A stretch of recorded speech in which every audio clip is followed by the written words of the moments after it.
Bonjour et bienvenue, on va terminer dans cette vidéo les exercices qui sont à faire avant le chapitre sur le produit scalaire. Donc là, dans l'exercice 5 de la page de révision, vous avez un triangle ABC avec H qui est le projeté orthogonal de A. Donc je rappelle, un projeté orthogonal, ça veut dire que vous avez la droite AH qui est perpendiculaire à la droite BC ici.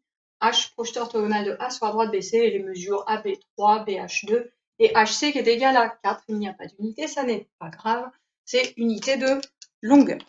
Alors, on vous demande en première question de calculer une mesure de la longueur AH, qui est donc ici.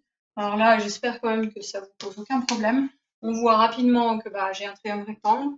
J'ai un triangle rectangle avec deux longueurs. Donc, pour trouver la troisième longueur, on va simplement utiliser un théorème de Pythagore. Normalement, ça pose pas de problème. Alors, je rappelle quand même la rédaction pour le théorème de Pythagore, parce qu'on a tendance à l'oublier au fur et à mesure des années. Donc, on précise quand même qu'on est dans le triangle ABH, et on précise qu'il est rectangle, c'est pas mal aussi, c'est ce qui permet d'utiliser le théorème de Pythagore. Rectangle en H. On reprécise à nouveau le nom du théorème, même si on le connaît depuis la classe de 4e. C'est pas très grave, on le remet d'après le théorème de Pythagore. Voilà, c'est un monsieur connu, on n'oublie pas de lui mettre une majuscule. Là, ça c'est vraiment la rédaction minimale, hein. Vous ne pouvez pas le louper, ce genre de rédaction. Donc là, une fois que j'ai fait tout ça, eh bien j'ai plus qu'à réécrire Pythagore. Alors je vais directement mettre que la longueur AH au carré est égale à la longueur AB au carré moins la longueur BH au carré, qui va nous faire du 9 moins 4 est égal à 5. Donc, AH est égal à racine carrée de 5. Voilà, on a trouvé. On rajoute pas d'unité, il n'y en a pas. Ce sont des unités de longueur. Très bien. Et ensuite, on vous demande de calculer AH et une mesure en degrés, puis en radians de l'angle HAC. Donc, l'angle HAC, c'est celui que je vais mettre en valeur ici. Alors là, on va réutiliser un petit peu ce qui a été fait sur le chapitre avec les cosinus-sinus. Donc vraiment, ça va prendre de l'intérêt dans ce chapitre-là. Les mesures en radians et les mesures en degrés, on sait que c'est proportionnel, ça reste juste des mesures d'angle. Alors qu'est-ce que je peux faire ici? Moi maintenant, je vais pouvoir mettre que ça mesure racine carrée de 5. Parfait. Et comment est-ce que je peux faire pour calculer la mesure d'un angle dans un triangle rectangle? Eh bien, dans ce triangle rectangle, j'ai le côté opposé à l'angle, j'ai le côté adjacent à l'angle. Eh bien, on va pouvoir utiliser la trigonométrie. C'est assez simple. Donc, vu que j'ai déjà précisé que j'étais dans le triangle ABC rectangle, oula, j'ai mis le triangle ABC, c'est le triangle ABH, hein, rectangle en H, je vais faire ça rapidement. Triangle ABH, rectangle en H. Ici, je vais me placer dans le triangle AHC, donc je le réécris dans le triangle AHC, rectangle en H à nouveau, je peux utiliser la trigonométrie. Donc j'utilise la trigonométrie que vous avez apprise au collège. Alors là, on a dit qu'on avait le côté opposé et le côté adjacent. Ça va donc nous faire la trigonométrie avec la tangente. Donc la tangente de l'angle HAC est égale à HC sur AH. Ça fait pas de mal de réécrire avec les lettres. Hop, qui va donc être ici égal à 4 sur racine carrée de 5. Donc là, on va simplement prendre la calculatrice, il n'y a pas de secret. On va pouvoir mettre que l'angle HAC est environ égal. Hop. Donc avec votre calculatrice, vous tapez tangente moins 1 de 4 sur racine carrée de 5. Vous trouvez que ça vous fait environ 60,79 degrés. Alors, je vais mettre 60,8 degrés. Et une fois que vous avez trouvé la valeur en degrés, si votre calculatrice était réglée en degrés, vous retournez dans le setup, et dans le setup, vous refaites exactement le même calcul, hop, et vous obtenez que c'est environ égal à 1,06 radians. C'est proportionnel, on ne va pas s'embêter, c'est que des valeurs approchées. Donc là, il va bien falloir savoir jongler entre les degrés et les radians. On va quand même privilégier les radians dès qu'on a des valeurs particulières, comme avec le cercle trigonométrique. Alors, l'exercice suivant, l'exercice avec point aligné. Donc, normalement, ça, c'est des propriétés que vous avez dû voir à nouveau en seconde, mais cette fois-ci en confinement très certainement. vous savez que vous avez 3 points A, I et C, tels que vecteur IA plus vecteur IC est égal à vecteur nul. Donc vecteur nul, ça correspond à un déplacement nul. Vous ne vous déplacez pas. Donc en gros, vous vous déplacez d'un point I vers A, puis d'un vecteur IC, donc le déplacement qui correspond à I vers C, et à la fin, finalement, vous ne vous êtes pas déplacé. On va essayer de représenter ça avec un dessin pour voir à quoi est-ce que ça peut correspondre. Donc j'ai un point I, j'ai un point A, comme ça. Ça, c'est le vecteur IA que je représente. Okay. Le vecteur IA, je vais de I vers A. Et ensuite, je dois me déplacer d'un vecteur IC pour que mon déplacement soit nul. Alors là, je vois bien que pour que mon déplacement soit nul, il faudrait que je revienne en arrière. Revenir en arrière, c'est ça là, c'est ce vecteur-là. Je peux représenter d'une autre couleur, je peux représenter ailleurs. Je peux représenter mes vecteurs où je veux, hein, vraiment. Ça, c'est le vecteur qu'il faudrait que j'ai pour que ça donne le vecteur nul. Ça veut dire que le vecteur que j'ai représenté en rouge, là, c'est un vecteur IC. Alors, où est-ce que je dois mettre ce vecteur pour que ça soit bien le vecteur IC avec le bon point I? Parce que mon point I, il est fixé ici. Un point est fixé dans l'espace, alors que mon est fixé dans le plan, alors qu'un vecteur, lui, je peux le représenter où je veux. Donc, mon point I est ici. Ça veut dire que le vecteur IC, je dois le mettre ici. Donc mon point C doit obligatoirement être là-bas. Là, comme ça, si je fais le bleu plus le rouge, je vais bien avoir fait quelque chose, un déplacement qui est nul ici.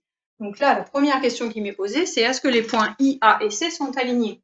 Bien oui, ils sont alignés parce que sinon, je ne pourrais jamais revenir à mon point de départ. Si je fais un vecteur qui est penché, là, comme ça, ici, le vecteur IC qui est penché, ça ne me fera jamais revenir à mon point de départ. Forcément que ce soit aligné. Ok. Ensuite, I est le milieu de AC. Bien oui, à nouveau, là, ici, c'est quelque chose qu'on constate assez rapidement. I doit être au milieu de AC pour que ça compense bien mon déplacement en bleu. Et est-ce que vecteur IA plus, alors est-ce que la longueur IA plus la longueur IC est égale à 0? Alors là, ici, c'est quelque chose de très important. Vous voyez, vous avez des vecteurs, quand je les ajoute, ça donne un vecteur nul. Mais les longueurs, c'est des choses qui sont positives. Donc si je fais la longueur IA plus la longueur IC, à aucun moment donné, ça peut donner quelque chose de nul. Une longueur plus une longueur, c'est quelque chose de au moins positif, mais strictement positif si j'ai pas les points qui sont les uns sur les autres. La seule façon d'avoir une longueur nulle, là, ça serait que IA soit 0 et que IC soit 0. Donc que les 3 points soient au même endroit. Ici, ça n'est pas le cas, ou en tout cas, ça n'est pas proposé. Ensuite, est-ce que j'ai la longueur IA qui est égale à la longueur IC? Donc ça ici, là, c'est faux, bien sûr. Et est-ce que j'ai la longueur IA qui est égale à la longueur IC? Eh bien là, ici, oui. Pour avoir quelque chose qui se compense bien, il faut bien que la longueur du vecteur bleu, la norme du vecteur bleu, soit la même que la norme du vecteur en rouge ici. Donc ça, c'est vrai.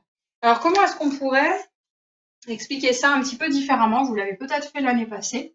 Hop. Donc là, j'ai mon dessin. Le dessin est bon quand même. C'est quelque chose que vous devez être capable d'imaginer rapidement. Là, cette égalité-là, je pourrais essayer de résoudre, pas de résoudre, mais de la transformer comme avec des équations.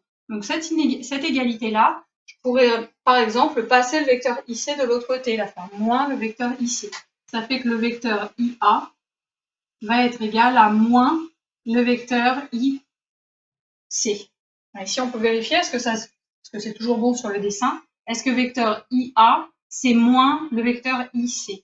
Eh bien oui, c'est exactement les mêmes, sauf qu'ils sont de sens contraire. Donc oui, ça marche. Là, le moins avec les vecteurs, c'est quelque chose que je vous déconseille quand même assez souvent. Dès que vous avez un moins avec un vecteur, eh bien, ce que vous faites, c'est que vous changez le sens de votre vecteur. Vous avez donc le vecteur IA qui est égal à plus le vecteur CI, ici. Donc là, vecteur IA est égal à plus le vecteur CI.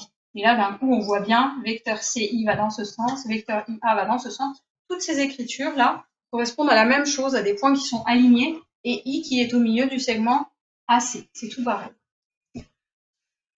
Alors ici, ce sont ces derniers exercices qui correspondent à des relations de Chasles. Donc ça, c'est vraiment très très important de savoir le faire assez rapidement.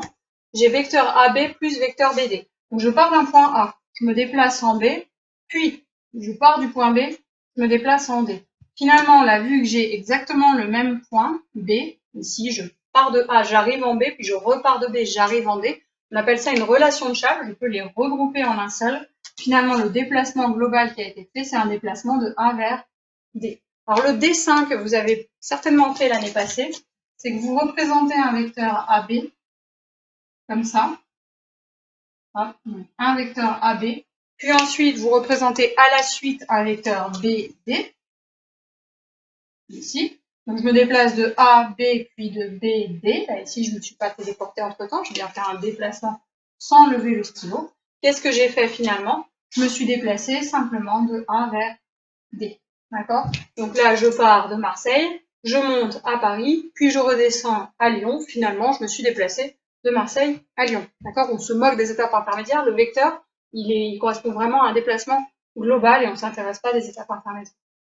Alors justement ici, j'ai un vecteur CD quelconque plus quelque chose donne un déplacement nul. Donc là, le plus simple, quand on a vecteur CD plus n'importe quoi, on pourrait faire moins le vecteur CD, ça va être plus le vecteur DC. Je fais un déplacement de C vers D, puis je refais un déplacement de D vers C. Finalement, je ne me suis pas déplacée, c'est un déplacement nul. On fait bien attention, c'est jamais une somme de vecteurs ne peut pas être égale à 0. C'est un vecteur nul, hein, c'est pas 0. Alors, même chose ici, je me déplace de A vers quelque chose, puis de B vers M, et à la fin, je me suis déplacée de A vers M. Alors là, il n'y a pas trop de mal à imaginer, que ce qu'il faudrait mettre entre les deux, là, c'est un point B. Comme ça, ici, il va bien avec BM, je me déplace de A vers B, puis de B vers M, ça fait vecteur AM. Alors, le dernier, un petit peu différent, vecteur CD plus vecteur MC. Alors là, si on regarde, il n'y a pas de relation de Chasles à proprement parler. Là, je vais en D, et après, je repars de M. Je suis un petit peu embêtée. Ce que vous avez dû voir aussi l'année passée, c'est que quand on ajoute des vecteurs, c'est pas grave l'ordre dans lequel on peut ajouter nos vecteurs. On appelle ça la commutativité. J'ajoute mes vecteurs dans l'ordre que je préfère. Et là, je vois que vecteur MC se termine par C, et que le vecteur CD, lui, commence par C. Donc, je pourrais très bien réécrire que c'est vecteur MC plus vecteur CD. Et là, d'un coup, on voit la relation de Chasles qui apparaît. Je me déplace de M vers C, puis de C vers D, point commun. Finalement, je me suis déplacée de M vers B. Voilà. Donc, avec tous là, ces petits exercices qu'on vient de faire, vous avez vraiment rapidement, alors très très rapidement, les notions à connaître sur les vecteurs. Mais il y a beaucoup de choses à connaître sur les vecteurs et il faut que vous soyez bien au point. Au fur et à mesure qu'on va les utiliser, eh bien, ça va prendre beaucoup d'importance.